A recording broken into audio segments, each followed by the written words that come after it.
1, 2, 3, 4, 5, 6, 7. 1, 2, 3, 4. Testing. 1, 2, 3. I hear him. I hear you. Good thing. We're good. I don't know why I lost my hotspot here, but I'm trying to reboot it.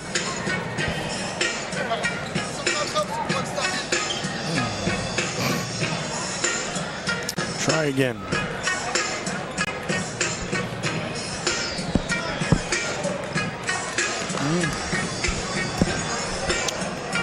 So about 3 minutes away.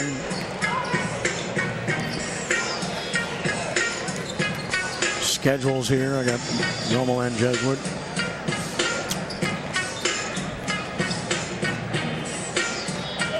Rummel goes to Holy Cross Friday night. Jesuit goes to, of course, has Brother Martin. I already knew that.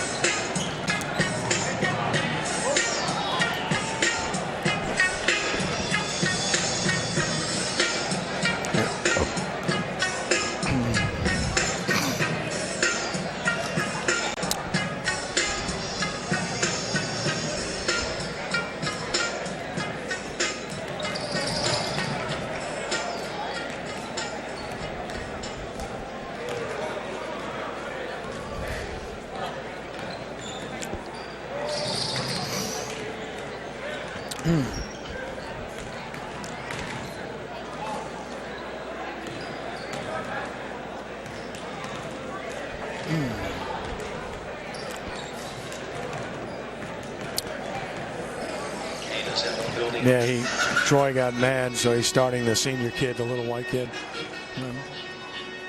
He was not happy with one of his kids the other night. Oh, yeah? Yeah. So he's playing smaller.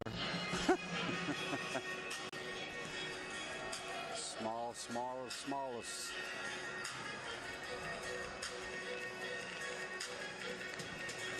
Took the football player out, the tight end Mosley took him out. Oh, okay. So he's starting Tully. Tully. Okay. Yeah, here's the starters right here. Yeah, I marked them on my. Oh, yeah, I got him. Yeah, and there, got him. What the heck were those stats that Chris sent? Yes. It was gibberish. My goodness. Fortunately, he corrected it and sent it, in the correct form here. So. Yeah.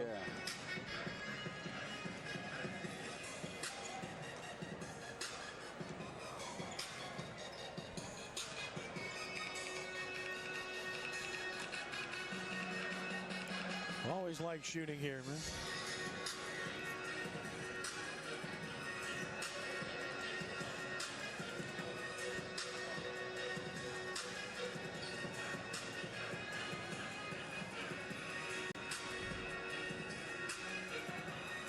Yep, Brother Martin. We beat St. James Major like 64-59 to win that tournament. And Andy Russo and Tom Cobb took us on a tour of the school. Oh, yeah. As soon as the tournament's over, we're trying to get like 3 of us to go to Brother Martin. The test was like the next week. The entrance test. It was funny. And the school was impressive. We're like, man, this is a nice place. Yeah. But we were all Metairie kids, and we were like, in those days, back in the end of the 60s, early 70s, Rummel was new. If you're in Metairie, you went to Rummel. Right. Unless you were a legacy kid. And our 3 best players were going to Rummel, ironically. The other 3 really good players, 2 of them went to Redemptorist, ended up starting there from the time they were sophomores. The other one went to Jesuit and played there from the time he was a freshman. So...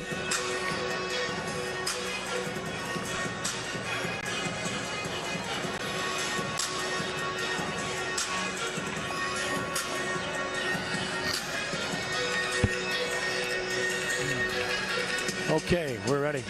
You ready, Chip? From the historic Jesuit gym in Mid-City, it's the Jesuit Blue Jays and the Rummel Raiders. And a pleasant good evening to you. Ken Trahan with the coach, Bill Gallagher. A great rivalry and tradition. 2 good schools getting together for an important matchup in District 9-5A. These are 2 teams that are currently tied for second place in the historic Catholic League at 2-1 behind first place St. Augustine. Jesuit comes into this game, Bill. They are a 7-12 team, which doesn't sound good, but anytime you play the Jesuit Blue Jays in the Birdcage, coached by Chris Jennings, it's a tough task. Anytime at all. That's right. They're always a very intelligent team. Even though you know exactly what's coming, it's so hard to defend against a team like this. Well, you look at how Jesuit got here. First of all, they played a difficult schedule. And as we say all the time, that merits consideration when you're looking at records. And obviously they face some very good teams, losing to the likes of Catholic High and Warren Easton and De La Salle and Brother Martin, to name a few. East St. John, another good team. Chalmette, obviously a good team. Now they did play Rummel in tournament play earlier this year.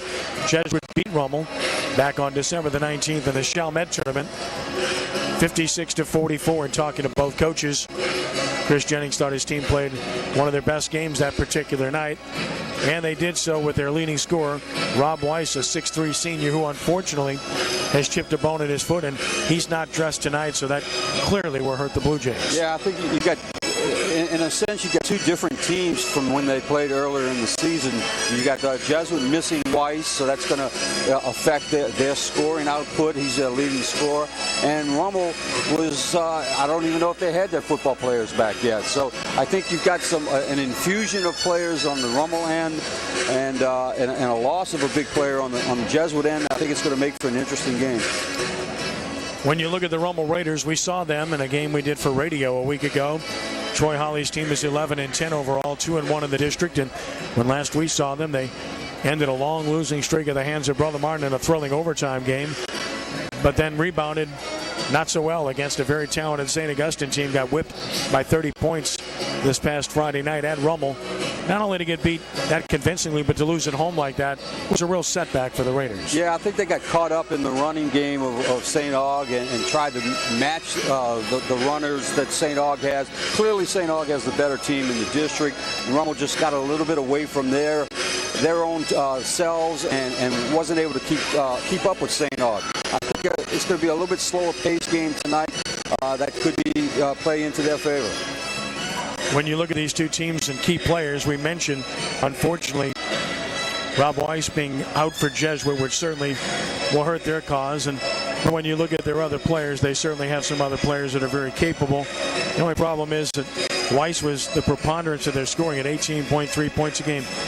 Brendan Conroy, the son of the Tulane head coach, is certainly a viable threat for them. 33% from three-point range, averaging 8.2 points per game. And maybe their most improved player, Sam Ovella, the junior at 6'2", 195. Sam averaging at 7 points per game. For Rummel, you focus on their guards. Their sophomore, Iman Fazan, who's their leading scorer at 13.2 a game and nearly 5 assists a game per well as well. And Jamar Chase, their sophomore guard, who averages 9.1 points, 2 assists and 3 rebounds a game. Inside, their biggest threat is the junior forward Ashkan Stam, who averages 11.1 points and 7.1 rebounds per game. Yeah, I think you got an inside-outside kind of attack with both teams here. Even with Weiss missing for Jesuit, Conroy's going to be the outside threat. Ovella's averaging a little over 3 rebounds a game. Scores his points mostly from inside the paint. And then the same thing on the Rummel side. You got Stam that can score on the inside, and Fazan, really a good player on the outside.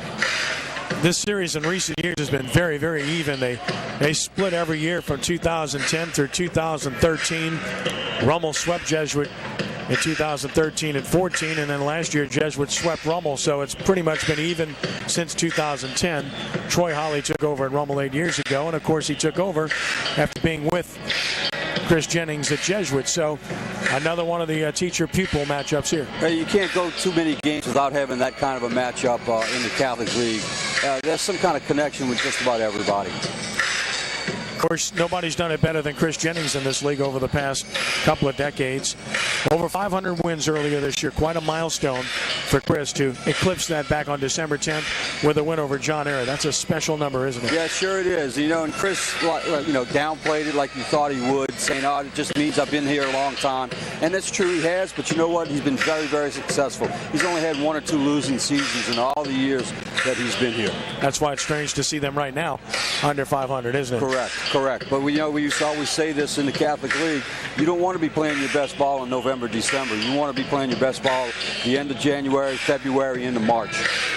I mentioned Chris Jennings, and the coaching tree continues to grow. He's now got Wes Laurenbean coaching over at Shaw, who was his top assistant here at Jesuit up until this year when he got the job at Shaw. Of course, Scott Thompson previously as well, a guy that he has had. And so you talk about a pretty extensive coaching tree when you're talking about Chris Jennings. Yeah, absolutely. And even at Errett, you got coaches all over the place. Alan Collins is a Jesuit grad. So you got coaches everywhere, all levels. Look at the college coaches. Maybe that Chris hadn't coached. College coaches that coached Chris. So that tree goes very widespread. And when you see the coach-pupil matchup, you see similarities. They run a lot of the same stuff, don't they? Sure they do. Rummel right here, Troy being next assistant. Troy put in some of the